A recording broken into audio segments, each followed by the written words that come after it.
And now live from the 9/11 Memorial, it's designer Michael Arad, a partner at Handel Architects. Mr. Arad, nice to have you with us. Of course, it's been a number of years since the memorial was open for business. That is your design. Were you happy with how everything turned out? And as you stand there right now with the completion of the site very near, are you happy with the way everything looks? Very, very happy. I remember being here 15 years ago and seeing how the site has transformed over that period of time, and it feels like it's New York again. It's taken a while, but this feels like it's an organic part of the city. You mentioned it's taken a while. I mean, did you ever imagine it would take quite as long as it has? You know, Rome wasn't built in a day, and 15 years in the life of a city it's a blip, but 15 years in our lives feels like a very long time. The design that was selected for the memorial was selected in January of 2004, and I spent 8 years working on this project. But it wasn't until a few years ago when finally the construction fences around the memorial came down that it felt complete to me. My office is nearby. I'm a couple blocks away from here, and I get to see thousands of people every day walk across this memorial, people who work here, people who live here, and people who are visiting. And seeing that is incredibly gratifying. Seeing this site as part of the urban fabric of the city, as part of the day-to-day life of the city, as part of New York again, means so much. Yeah, I mean, for those that have not been to the memorial, they should. Particularly the pool stood out to me at the base of where the towers used to stand. Can you just go through some of the other details that were part of your original design?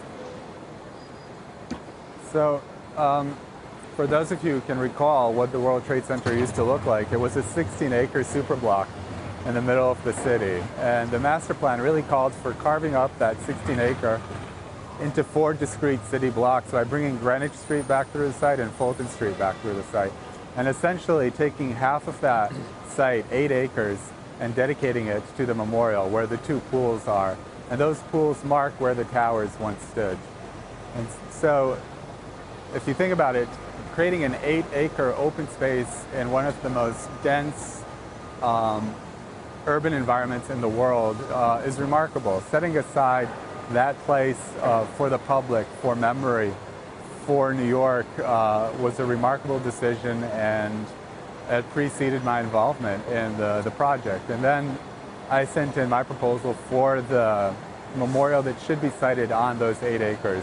And I really wanted to find a way to highlight absence, to highlight emptiness, to highlight that sense of what was once here is no longer here, but we still feel its absence.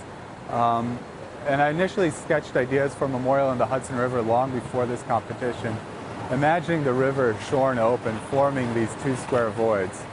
And when it came time to design a memorial at the site, I took those ideas and I tried to bring them here by creating these 2 empty spaces where the memorial, where the towers had once been.